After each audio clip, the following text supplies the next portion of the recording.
एक समय की बात है। एक घने जंगल में दो बिल्लियां रहती थीं। एक का रंग काला था और दूसरी का सफेद। दोनों बहुत अच्छी दोस्त थीं। दोनों हमेशा साथ रहती, साथ खेलती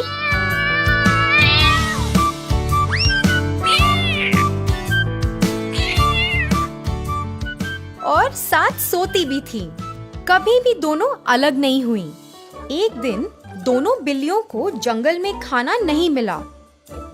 दोनों ने बहुत ढूंढा मगर उनके हाथ कुछ न लगा।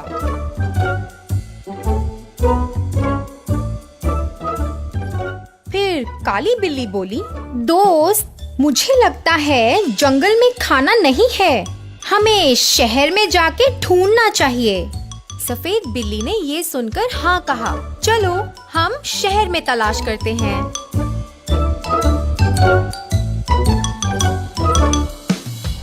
दोनों शहर की ओर चल पड़ी। फिर अचानक उन्हें एक रोटी का टुकड़ा पड़ा मिला। दोनों ने एक साथ छलांग लगाई। दोनों ने एक दूसरे की ओर गुस्से से देखा। फिर काली बिल्ली बोली, अरे मैंने इसे पहले देखा है, तो मैं ही सारी रोटी खाऊंगी। बिल्कुल नहीं, इसे मैंने पहले देखा है, तो मैं ही इसे खाऊंगी। सफेद बिल्ली बोली। दोनों आपस में तय नहीं कर पा रही थी कि कौन रोटी को खाएगा। दोनों ने सोचा कि इससे पहले कोई और आ जाए, इस रोटी को जंगल ले जाना चाहिए और वहीं जाकर तय करना चाहिए।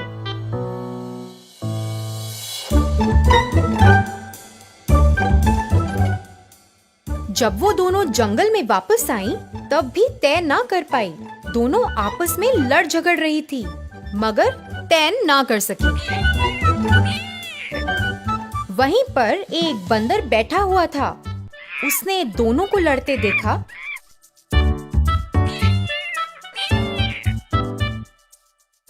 उसने सोचा, ये रोटी तो बहुत स्वादिष्ट लग रही है, काश मुझे ये मिल जाए। बंदर ने थोड़ा सोचा और फिर उसे एक उपाय सूझा। उसने थोड़ी देर उन्हें लड़ते देखा और कुछ देर बाद पेड़ से कूदकर नीचे आया। फिर वो बिल्लियों के पास जाकर बोला, बहनों, तुम इतना क्यों लड़ रही हो? मैं तुम्हारे लिए इस रोटी को 2 बराबर हिस्सों में बांट देता हूँ। बिल्लियां मान गई और रोटी का टुकड़ा बंदर को दे दिया। बंदर ने रोटी को 2 हिस्सों में तोड़ा। उसने फिर दोनों को मापा। फिर उसने देखा कि एक टुकड़ा तो दूसरे से बड़ा है। उसने अपने दाएं हाथ में रख के टुकड़े को देखा और कहा, ये टुकड़ा दूसरे से तो थोड़ा बड़ा है। उसने थोड़ा सोचा और फिर उस बड़े हिस्से को तोड़कर अपने मुंह में रख लिया।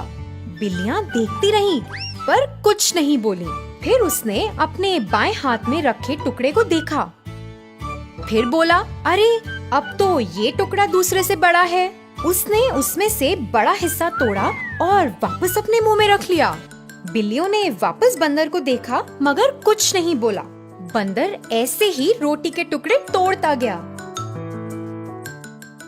जब तक उसने सारी रोटी खत्म ना कर ली। बिल्लियों ने उसे गुस्से से देखा और घुर्राया। बंदर जोर से हंसा और पेड़ पर वापस चला गया।